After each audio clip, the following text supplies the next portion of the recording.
اعوذ باللہ من الشیطان اللعین الرجیم بسم اللہ الرحمن الرحیم وقیل انہما لیسا بشرط لانتفاء الاول فی النبی صلی اللہ علیہ وآلہ والثانی فی شعیب علیہ السلام ولامکان الضبط بدونہما بالحفظ والشہود۔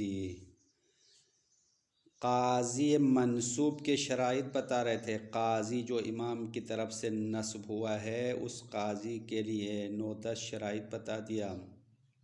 ان میں سے آخری 2 شرط کے بارے میں بات ہو رہی ہے۔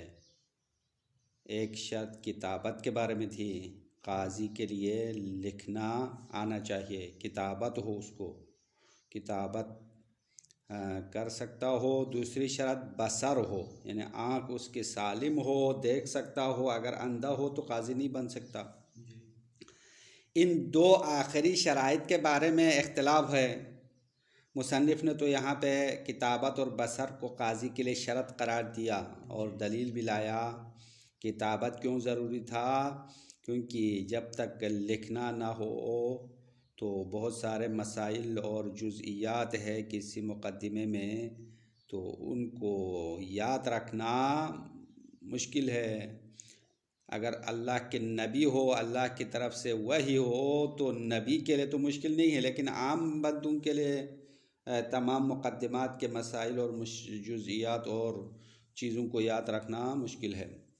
اور بصر ہونا ضروری اس لیے تھا کہ جب تک انسان اپنے آنکھوں سے نہ دیکھے، خصوم کو آپس میں جدا نہیں کر سکتے ہیں۔ خصوم یعنی دعویٰ کرنے والے، 2 لڑنے والے بندے ہیں سامنے، زید ہے، عمر ہے۔ عمر نے آپس میں اختلاف کیا، تو زید کون ہے، عمر کون ہے، ان کی شکلوں سے پہچانا ہے۔ تو شکل جب انسان نہ پہچانے تو کیسے پتہ چلے گا بھائی مدعی کون ہے، مدعا علیہ کون ہے؟ اسی لیے بصر ہونا شرط ہے۔ اما اس مسئلے میں دوسرا قول قیلہ، اب یہ قیلہ کون ہے پتہ نہیں ہے، قائل کا نام تو نہیں لیا۔ قیلہ کہہ رہا ہے کہ بصر اور کتابت قاضی میں شرط نہیں ہے۔ قیلہ کے پاس 2 دلیل ہے۔ قیلہ نے بصر اور کتابت شرط نہ ہونے کی 2 دلیل پیش کیا۔ ایک دلیل یہ بتا رہا ہے کہ بصر حضرت شعیب علیہ السلام میں نہیں تھی اور کتابت ہمارے نبی میں نہیں تھی۔ تو اگر کتابت قضاوت کے لیے شرط ہو تو نبی تو قاضی بھی ہے نا، تو ہمارے نبی امی کہا۔ امی کا مطلب یعنی جو مکتب میں مدرسے میں پڑھا نہیں ہے، لکھائی جانتا نہیں ہے۔ تو عام مشہور بات یہ ہے کہ ہمارے نبی کو لکھنا نہیں آتا تھا، کیونکہ لکھنا نہیں سیکھا تھا۔ تو نبی تو خاتم النبیین ہے، سب سے افضل البشر ہے، پھر بھی ان کو کتابت نہیں آتی ہے اور قاضی بھی ہے۔ اور حضرت شعیب علیہ السلام اللہ کے بزرگ نبی ہے، اور اس کے بارے میں بھی تاریخ میں آیا ہے کہ اس نے اللہ کے خوف میں، اللہ کے عشق و محبت میں اتنا رویا ان کی آنکھیں چلی گئی، آنکھوں کی بصارت ختم ہو گئی اور اندھے ہو گئے تھے۔ اور حضرت شعیب اندھا ہونے کے بعد قاضی بھی ہے، کیونکہ وہ نبوت کے فرائض اور ذمہ داریوں میں سے ایک قضاوت ہے۔ تو اگر بصر اور کتابت شرط ہو تو ہمارے نبی اور حضرت شعیب کے لیے قضاوت کا عہدہ تو نہیں ہونا چاہیے، وہ حالانکہ ان کے پاس عہدہ قضاوت ہے۔ اس سے پتہ چلتا ہے کہ بصر اور کتابت قضاوت میں شرط نہیں ہے۔ یہ پہلی دلیل ہو گئی۔ دوسری دلیل کہہ رہے کہ آپ نے تو کتابت شرط ہونے کے لیے جو دلیل لایا تھا وہ صحیح نہیں ہے، کیونکہ کتابت شرط ہونے کے لیے یہ کہا تھا کہ کسی مقدمے کے جزئیات کو یاد رکھنا مشکل ہے، اس لیے ہم کتابت کو شرط مانتے ہیں۔ تو ہم کہیں گے بغیر کتابت بھی یاد رکھنا ممکن تو ہے، مشکل تو ہے، لیکن ممکن ہونے میں بھی انکار نہیں ہے، کوئی انسان اس کو یاد بھی رکھ سکتا ہے۔ اور بصر کے لیے جو دلیل آپ لوگوں نے پیش کیا تھا کہ خصوم کو، مدعی اور مدعا علیہ کو آپس میں تمیز دینے کے لیے بصر شرط ہے، تو یہ بھی ضروری نہیں ہے۔ خود قاضی جو ہے خصوم کو پہچانے، بلکہ خصوم اور مدعی اور مدعا علیہ اختلاف کرنے والوں کو پہچاننے کے لیے الگ لوگوں کو گواہ رکھ سکتے ہیں۔ اسی لیے بصر اور کتابت قاضی میں شرط نہیں ہے۔ بس یہاں تک قیلہ کے 2 دلیل ختم ہو گئے۔ اب اس کے بعد شہید ثانی فرما رہا ہے کہ مصنف نے قاضی کے لیے شرائط بیان کیے، اما 3 شرائط یہاں لمعہ میں بیان نہیں کیا، چھوڑ دیا۔ وہ 3 شرائط کیا ہے؟ ایک غلبۃ الحفظ، یعنی قاضی کے قوہ حافظہ تیز ہونا چاہے، یعنی اس کی جو فراموشی کی صفت ہے وہ کمزور ہو، اور یاد رکھنے کی جو حافظہ ہے وہ تیز ہونا چاہے، یہ ایک شرط۔ دوسری شرط، قاضی گنگا نہیں ہونا چاہے، انتفاع الخرص، یہ دوسری شرط ہے، یعنی قاضی گنگا نہ ہو بلکہ بول سکتا ہو۔ تیسری شرط حریت، قاضی غلام نہیں ہونا چاہے، آزاد ہونا چاہے، کسی کا غلام اور مملوک نہ ہو۔ یہ 3 شرائط مصنف نے دوسری کتابوں میں بیان کیا، اور مصنف کے علاوہ دوسرے علماء نے بھی ذکر کیا، اما یہاں لمعہ میں مصنف نے ان 3 شرائط کو چھوڑ دیا۔ اب شہید ثانی مصنف کی طرف سے عذر پیش کرتے ہیں کہ ہم مصنف کی بات کو، عبارت کو درست کرنے کے لیے ہم کوشش کریں گے۔ غلبۃ الحفظ والی جو شرط ہے وہ مصنف کی عبارت، سب سے پہلی عبارت جو قاضی کے لیے شرط بتایا اس نے کمال کی شرط بتا دیا، تو اس کمال میں شامل کر سکتے ہیں، یعنی قاضی کامل ہونا چاہے۔ تو کامل کا معنی تو پہلے شہید ثانی نے کیا تھا، بالغ ہونا چاہے، عاقل ہونا چاہے، طہارت المولد، حلال زادہ ہو، یہ تینوں معنی کمال میں داخل کیا تھا۔ اب ہم غلبہ حفظ کو بھی کمال میں شامل رکھیں گے، کیونکہ حافظہ قوی ہونا بھی کمال ہے، یعنی انسان کے لیے حافظہ تیز ہونا انسان کا کمال حساب ہوتا ہے، تو وہ بھی مصنف کی عبارت کمال میں شامل کریں گے۔ اور آخری جو شرط ہے وہ الحریت، آزاد ہونے کی شرط، تو شہید فرما رہے ممکن ہے مصنف اس کو اصلاً شرط ہی نہ مانے، کیونکہ غلام قاضی بن سکتا ہے یا نہیں بن سکتا ہے یہ اتفاقی مسئلہ نہیں ہے، یہ تو اختلافی ہے۔ بعض علماء حریت کو شرط مانتے ہیں، بعض حریت کو شرط نہیں مانتے ہیں۔ اب مصنف ہم ان لوگوں میں شامل کریں گے جو حریت کو شرط ہی نہیں مانتے ہیں، بس ان 2 شرط کا مسئلہ حل ہو گیا۔ اما درمیان میں جو انتفاع الخرص والی شرط ہے نا، اس کے بارے میں شہید ثانی کہہ رہا ہے ہمارے پاس کوئی عذر نہیں ہے، مصنف کی طرف سے ہم عذر پیش نہیں کر سکتے، مصنف نے یہ کیوں بیان نہیں کیا؟ تو کوئی مصنف کی طرف سے عذر پیش کرے، بھائی یہ انتفاع الخرص کو بھی کمال میں شامل کرو، جس طرح آپ نے غلبہ حفظ کو بھی کمال والی عبارت میں شامل کیا، تو یہ بھی ایک کمال ہے یا نہیں انسان کے لیے؟ بولنا انسان کے لیے کمال ہے، اگر نہ بول سکے، گونگا ہو، تو یہ تو نقص ہے۔ تو شہید ثانی کہہ رہے کہ ہاں یہ عذر صحیح نہیں ہے، اس طرح عذر پیش نہیں کر سکتے آپ مصنف کی طرف سے، کیونکہ انتفاع الخرص اگر کمال کے معنی میں داخل کرے تو بصر اور کتابت بھی کمال میں ہے یا نہیں ہے؟ بصر اور کتابت بھی انسان کا کمال شمار ہوتا ہے، تو مصنف نے اپنی عبارت میں بصر و کتابت کو الگ کیوں ذکر کیا؟ اگر کمال میں داخل کرنا ہو تو یہ سب کمال میں داخل کرو، بصر بھی کمال ہے اور کتابت بھی کمال ہے، انتفاع الخرص بھی کمال ہے۔ تو اگر ذکر کرنا ہو تو سب کو ذکر کرو الگ الگ کر کے، جس طرح مصنف نے بصر و کتابت کو الگ ذکر کیا، اسی طرح انتفاع الخرص کو بھی الگ ذکر کرو۔ اگر کمال میں شامل کرنا ہو تو بصر و کتابت کو بھی الگ ذکر نہ کرو، بلکہ وہ بھی کمال میں شامل کرو، اور انتفاع الخرص کو بھی کمال میں شامل کرو۔ تو اگر آپ مصنف کی طرف سے عذر پیش کرنا چاہتے ہیں تو آپ کا عذر قابل قبول نہیں ہوگا۔ بس شہید ثانی کا کہنا یہ ہے کہ مصنف نے انتفاع الخرص کو بطور شرط ذکر نہ کرنا یہ غلطی ہے، اس کو بیان کرنا چاہیے تھا۔ اگر آپ معنی کمال میں شامل رکھنا چاہتے ہیں تو کتابت اور بصر کو الگ ذکر نہیں کرنا چاہیے تھا، بس یہ بات ختم ہو گئی یہاں تک۔ اس کے بعد ایک اور گفتگو شروع ہو رہی ہے، الا فی قاضی تحکیم، جو مزید شرائط جو ہم بتا رہے ہیں وہ تمام شرائط جو بتایا ہے، وہ گزشتہ شرائط بتایا ہے، وہ تمام شرائط قاضی منصوب میں شرط ہے۔ قاضی 3 قسم کے قاضی ہے، پہلے کلاس میں بھی ہم نے بتایا تھا۔ قاضی ایک دفعہ امام کی طرف سے نصب شدہ قاضی ہے، معین شدہ ہے، نائب خاص کے طور پر قاضی منصوب کہتے ہیں۔ دوسرا وہ قاضی ہے جو امام کی طرف سے منصوب ہے اما نائب عام کے طور پر، جو زمان غیبت میں مجتہدین جامع الشرائط نائب عام ہے، امام کی طرف سے منصوب ہے، قاضی منصوب بطور عمومی۔ تیسرا قسم ہے قاضی تحکیم۔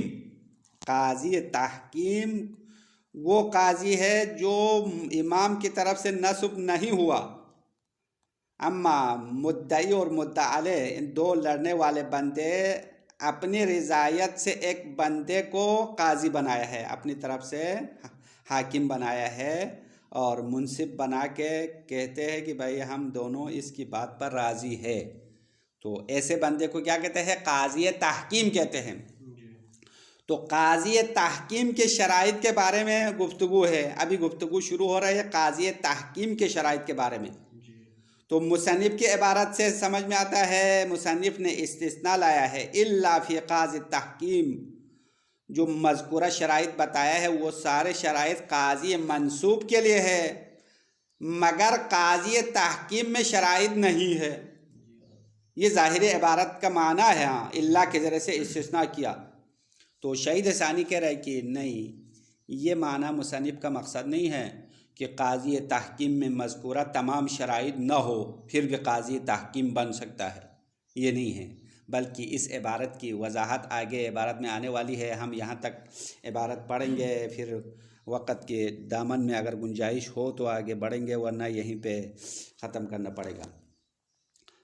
وقیل انہما لیسا بشرط، بعض نے کہا ہے کہ یہ دونوں قاضی میں شرط نہیں ہے۔ انہما کی ضمیر لوٹاؤ بصر و کتابت، کیونکہ آخری دو شرط جو بتایا تھا اس کے بارے میں اختلاف ہے، تو مصنف نے بصر و کتابت قاضی میں شرط مان لیا، اور قیلہ کہہ رہے نہیں، شرط نہیں ہے۔ کیوں شرط کیوں نہیں ہے؟ ان کے پاس دو دلیل ہے، ایک لانتفاء الاول فی النبی، کیونکہ کتابت ہمارے نبی صلی اللہ علیہ وسلم میں موجود نہیں تھی، والثانی فی شعیب علیہ السلام، یعنی والانتفاء الثانی، اور بصر منتفی ہو گئے تھے حضرت شعیب میں۔ حضرت شعیب میں بصارت نہیں تھی، حضرت شعیب تو شروع سے اندھا نہیں تھا، بعد میں اللہ کے خوف میں زیادہ رونے کی وجہ سے اندھے ہو گئے تھے۔ تو حضرت شعیب نبی ہے، اللہ کے نبی اور قاضی بھی ہے، اور بصر کے بغیر ہے۔ یہ ایک دلیل ہو گیا۔ بس ہمارے نبی اور حضرت شعیب میں بصر و کتابت نہ ہونے کے باوجود بھی قاضی ہے، تو قضاوت میں بصر و کتابت تو شرط نہیں ہے، یہ ایک دلیل۔ دوسری دلیل وَلِإِمْكَانِ الضَّبْطِ بِدُونِهِمَا بِالْحِفْظِ وَالشُّهُودِ، اور ضبط کرنا یعنی معاملات کو ریکارڈ کرنا، ضبط کا اصل معنی ریکارڈ میں رکھنا ممکن ہے بدونہما، بصر و کتابت کے بغیر، یعنی چیزوں کو یاد رکھنے کے لیے بصر و کتابت کی ضرورت نہیں ہے۔ کیسے یاد رکھیں گے؟ بالحفظ، حافظے کے ذریعے سے یاد رکھیں گے، والشہود، اور گواہوں کے ذریعے سے خصوم کو آپس میں پہچانیں گے۔ تو بصر و کتابت قاضی میں شرط نہیں ہونی چاہیے۔ بس یہ قیلہ کا قول اور اس کا دلیل ختم۔ اس کے بعد وَبَقِيَ مِنَ الشَّرَائِطِ الَّتِي اعْتَبَرَهَا الْمُصَنِّفُ وَغَيْرُهُ غَلَبَةُ الْحِفْظِ وَانْتِفَاءُ الْخَرْصِ وَالْحُرِّيَّةِ، اور قاضی کے شرائط میں سے 3 شرط مصنف نے معتبر جانا ہے، دوسری کتابوں میں معتبر جانا لیکن یہاں لمحہ میں چھوڑ دیا ہے۔ وَبَقِيَ مِنَ الشَّرَائِطِ، شرائط میں سے باقی رہ گئے، التی، وہ شرائط اعتبرها المصنف وغیرہ، خود مصنف اور دوسروں نے معتبر جانا ہے، انہوں نے معتبر مان لیا پھر بھی یہاں پہ چھوڑ دیا۔ وہ کیا ہے؟ وَبَقِيَ کا فاعل یہ ہے، وَبَقِيَ غَلَبَةُ الْحِفْظِ، شرائط میں سے غلبہ حفظ والی شرط یہاں پہ رہ گئی ہے۔ غلبہ حفظ کا مطلب ہے نا قاضی کا حافظہ قوی ہونا چاہیے، حافظہ یعنی جو یاد رکھنے کی قوت ہے نا وہ تیز ہو۔ وَانْتِفَاءُ الْخَرْصِ، اور گونگا نہیں ہونا چاہیے، خرس منتفی ہو، خرس کہتے ہیں گونگا ہونا، جو بول نہیں سکتا ہو۔ تو قاضی تو بولنا چاہے نا، قاضی بولے بغیر تو قاضی کیسے بنے گا؟ اشاروں سے تو قاضی نہیں ہو سکتا ہے۔ وَالْحُرِّيَّةُ، اور تیسری شرط کیا ہے؟ آزاد ہونا۔ قاضی آزاد شخص ہو، کسی کا مملوک، کسی کا غلام نہیں ہو۔ علی خلاف فی الاخیر، شہید کہہ رہا ہے کہ یہ 3 شرائط جو مصنف نے یہاں چھوڑ دیا ہے ان میں سے آخری شرط میں اختلاف ہے۔ آخری شرط کیا ہے؟ حریت کے بارے میں۔ بعض مجتہدین حریت کو شرط مانتے ہیں قاضی کے لیے اور بعض شرط نہیں مانتے ہیں۔ اب یہاں پہ کوئی عذر پیش کرے مصنف کی طرف سے یا خود شہید ثانی عذر پیش کرتے ہیں، بھائی وَيُمْكِنُ دُخُولُ الْأَوَّلِ فِي شَرْطِ الْكَمَالِ، ممکن ہے یہاں پہ ہم مصنف کی طرف سے صفائی پیش کریں، بھائی مصنف نے کمال کی شرط تو قاضی کے لیے رکھا ہے، تو غلبہ حفظ بھی انسان کا کمال حساب ہوتا ہے نہیں ہوتا؟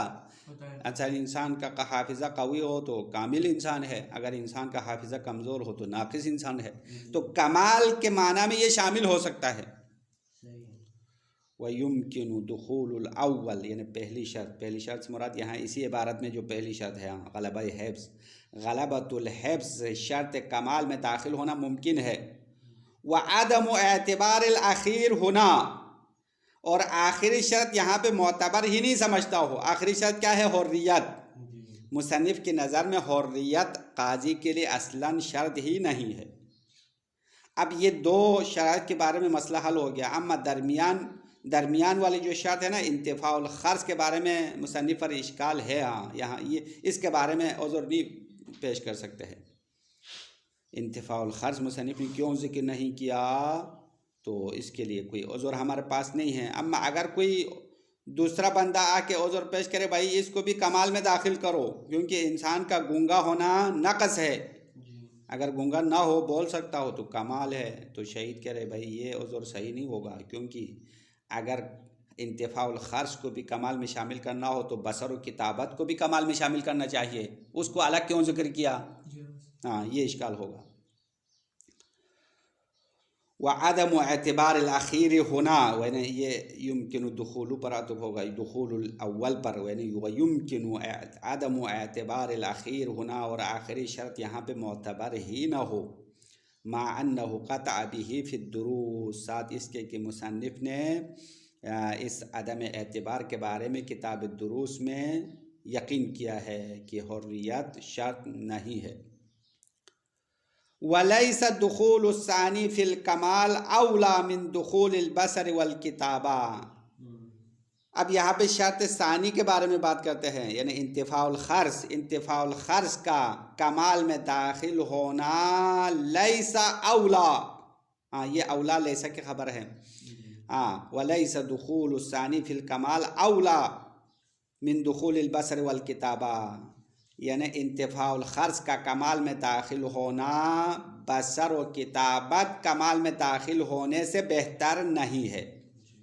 تو فکان اللازم ذکرہ، پس مصنف پر لازم تھا انتفاع الخرص کو ذکر کرے، یعنی شرائط قاضی میں انتفاع الخرص کو الگ بیان کرے، جس طرح بصر و کتابت کو الگ بیان کیا ہے، او ادخال الجمیع فی الکمال، یا ان سب کو کمال میں داخل کرنا چاہیے تھا۔ شہید ثانی کا اشکال سمجھ میں آیا؟ مصنف کے پاس 2 ہی راستے ہیں، یا بصر و کتابت و انتفاع الخرص سب کو معنی کمال میں داخل رکھتے، دوسرا راستہ کیا ہے، بصر و کتابت کو جس طرح ذکر کیا ہے انتفاع الخرص کو بھی الگ ذکر کرتے، یہ دوسرا راستہ تھا۔ مصنف نے یہ نہیں کیا ہے تو غلط ہو گیا، یعنی مصنف نے بصر و کتابت کو الگ ذکر کیا لیکن انتفاع الخرص کو الگ کیوں ذکر نہیں کیا، یہ اشکال ہے شہید ثانی کی طرف سے۔ وَهَذِهِ الشَّرَائِطُ كُلُّهَا مُعْتَبَرَةٌ فِي الْقَاضِي مُطْلَقًا، اب یہاں سے شہید ثانی مقدمہ بنا رہے آگے مطلب کے لیے۔ اب جتنے شرائط ہم نے اوپر بتا دیا ہے وہ قاضی منصوب کے لیے ہے، جو امام کی طرف سے معین شدہ قاضی ہے اس کے لیے 9-10 شرائط بیان کیا، کامل ہونا، عادل ہونا، اہلیت فتویٰ ہونا، مذکر ہونا، کتابت ہونا، بصر ہونا، یہ تمام شرائط سارے قاضیوں میں معتبر ہے، الا فی قاضی تحکیم، مگر قاضی تحکیم میں شرط نہیں ہے۔ ظاہری عبارت کا معنی یہ ہو گیا، وَهَذِهِ الشَّرَائِطُ كُلُّهَا مُعْتَبَرَةٌ فِي الْقَاضِ مطلقاً، یہ تمام شرائط معتبر ہے مطلق قاضی میں۔ مطلق قاضی سے مراد جو امام کی طرف سے نصب خاص ہو، یعنی نائب خاص امام ہو، اس میں بھی شرط ہے، یا نائب عام ہو۔ مطلقاً کا یہ معنی ہے امام کی طرف سے جو قاضی زمان غیبت میں نائب عام کے طور پر منصوب ہے اور زمان حضور میں نائب خاص کے طور پر منصوب ہے، ان تمام قاضیوں میں مذکورہ شرائط معتبر ہے، الا فی قاضی تحکیم، مگر قاضی تحکیم میں شرائط معتبر نہیں ہے۔ ظاہر عبارت یہ ہے، اب یہ عبارت جو ہے ظاہر معنی صحیح نہیں ہوگا، بعد میں وضاحت کر رہے ہیں شہید ثانی۔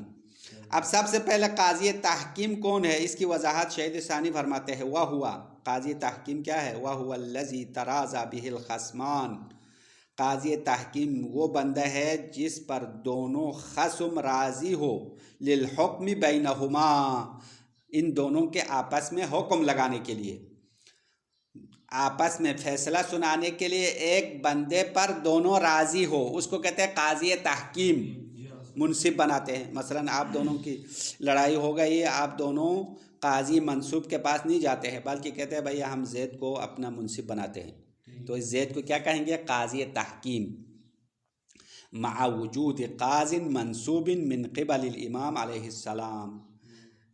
یہ قاضی تحکیم اس صورت میں ہے جب امام کی طرف سے منصوب شدہ قاضی موجود ہے، اور امام کی طرف سے منصوب شدہ قاضی کے پاس نہیں جاتے ہیں، بلکہ کہاں جاتے ہیں، کسی اور بندے کے پاس جا کے کہتے ہیں بھائی آپ ہمارے آپس میں فیصلہ کرو، ہم آپ کے حکم پر راضی ہے۔ فی حال حضور ہی علیہ السلام، امام کے حضور کے دوران یہ قابل تصور ہے، زمان غیبت میں قاضی تحکیم قابل تصور نہیں ہے، اس کی وجہ بھی بعد میں تفصیلی آنے والا ہے۔ فإن حکمہ ماضٍ علیہما، بے شک قاضی تحکیم کا حکم ان دونوں پر نافذ ہے، ماضٍ سے مراد یعنی نافذ ہے، یعنی جب انہوں نے خود مانا ہے بھائی آپ میں ہمارے درمیان فیصلہ کرو، تو جو حکم کرے گا اس کو ماننا پڑے گا، اس کا حکم نافذ ہے۔ وَإِن لَّمْ يَسْتَجْمَعْ جَمِيعُ هَٰذِهِ الشَّرَائِطِ، اگرچہ قاضی تحکیم میں مذکورہ تمام شرائط جمع نہ ہو، پھر بھی قاضی تحکیم کو ماننا ضروری ہے۔ ھذا مقتضی العبارتی، یہ مصنف کی عبارت کے ظاہری تقاضا ہے کہ قاضی تحکیم میں شرائط ضروری نہیں ہے۔ اما شہید ثانی کہہ رہے کہ ولیکن لیس المراد انہ یجوز خلوہ منہا اجمع، اما مصنف کی مراد تو یہ نہیں ہے کہ قاضی تحکیم میں تمام شرائط منتفی ہو جائے، مثلا شرائط میں سے ایک عادل ہونا چاہے، عادل بھی نہ ہو، کوئی فاسق کو قاضی تحکیم بنا سکتے ہیں، یا شرائط میں سے ایک بالغ ہو، کامل ہو، حلال زادہ ہو، یہ شرائط ہے یا نہیں ہے؟ اگر مصنف کی ظاہری عبارت کو مانے تو آپ کسی نابالغ بچے کو بھی قاضی تحکیم بنا سکتے ہیں، کسی حرام زادے کو بھی قاضی تحکیم بنا سکتے ہیں، تو ہو سکتا ہے کیا؟ نہیں ہو سکتا ہے، یہ تو صحیح نہیں ہے۔ یعنی جو مذکورہ شرائط ہے اگر ان تمام شرائط کو منتفی کرے تو مسئلہ خراب ہو جائے گا، یعنی نابالغ بھی قاضی تحکیم بن سکتا ہے، اور عقل بھی شرائط میں سے ایک کمال میں عقل بھی ہے، تو کسی دیوانے کو بھی قاضی تحکیم بنا سکتے ہیں، یہ تو ناممکن باتیں ہیں۔ تو شہید ثانی کہہ رہے کہ ظاہری عبارت سے تو یہ بات سمجھ میں آتی ہے کہ قاضی تحکیم میں مذکورہ تمام شرائط معتبر نہیں ہے، لیکن مصنف کی مراد یہ نہیں ہے، مصنف کی مراد یہ نہیں ہے کہ تمام شرائط مذکورہ قاضی تحکیم میں منتفی ہو، بلکہ شرائط میں سے اکثر شرائط قاضی تحکیم میں ہونا چاہیے۔ مثلا شرائط افتاء ہو، یعنی وہ قاضی مجتہد بھی ہونا چاہیے، قاضی تحکیم میں اجتہاد کی شرط بھی ضروری ہے، اسی طرح اس کا بالغ ہونا بھی ضروری ہے، اس کا عاقل ہونا بھی ضروری ہے، اس کا حلال زادہ ہونا بھی ضروری ہے، اور غلبۃ الحفظ، اس کا حافظہ بھی قوی ہونا چاہیے، اور عادل بھی ہونا چاہیے۔ یہ تمام شرائط قاضی تحکیم میں بھی ہونا چاہیے۔ اما جو اختلافی مسئلہ ہے وہ آخری ایک دو شرط میں ہے، مثلا بصر شرط ہونا، کتابت شرط ہونا، اور حریت شرط ہونا یا نہ ہونا، یہ ان چیزوں میں اختلاف ہے۔ اما مذکورہ شرائط میں سے جو اکثر شرائط ہے وہ تمام قاضی میں ہونا چاہیے، چاہے قاضی تحکیم ہو چاہے قاضی منصوب ہو۔ ولیکن لیس المراد انہ یجوز خلوہ منہا، لیکن مصنف کی مراد یہ نہیں ہے کہ انہ یہ قاضی تحکیم خلوہ منہا ان تمام شرائط سے خالی ہونا جائز ہو، ایسا نہیں ہے۔ فإن استجماعہ لشرائط الفتویٰ شرط اجماعاً، بے شک قاضی تحکیم شرائط فتویٰ کا اس کا حامل ہونا شرط ہے، اجماعاً تمام علماء اتفاق ہے۔ یعنی قاضی تحکیم بھی اجتہاد کے درجے تک پڑھا ہوا ہو، کوئی جاہل کو آپ قاضی تحکیم نہیں بنا سکتے ہیں، یا کوئی نیم ملا جو اجتہاد سے پہلے پڑھائی چھوڑ دیا ہو یا مدرسے سے بگڑا ہو چکا ہو، اس کو بھی قاضی تحکیم نہیں بنا سکتے ہیں۔ تو شرائط فتویٰ اس میں ہونا ضروری ہے۔ فإن استجماعہ لشرائط الفتویٰ شرط اجماعاً، فتویٰ کے شرائط کا جمع ہونا قاضی تحکیم میں اجماعاً شرط ہے۔ وقضا بلوغہ وعقلہ، اسی طرح قاضی تحکیم کا بالغ ہونا بھی شرط ہے، عاقل ہونا بھی شرط ہے۔ وطہارت مولدہ، اور اس کی ولادت پاک ہونا، ولادت پاک ہونے سے کیا مراد ہے؟ حلال زادہ ہونا۔ وغلبۃ حفظہ، اس کا قوہ حافظہ غالب ہونا بھی شرط ہے۔ وعدالتہ، عادل ہونا بھی شرط ہے۔ تو یہ تمام شرائط قاضی تحکیم میں ہے۔ تو مصنف نے الا کے ذریعے سے کیا استثناء کرنا چاہتے ہیں؟ یہ بات اہم بات ہے اور تھوڑا پیچیدہ ہے، انشاءاللہ اگلی کلاس میں ہم اس بات کی مزید وضاحت کریں گے، شہید ثانی کے مطالب کو انشاءاللہ بیان کریں گے۔ وصلی اللہ علی محمد وآلہ الطاہرین۔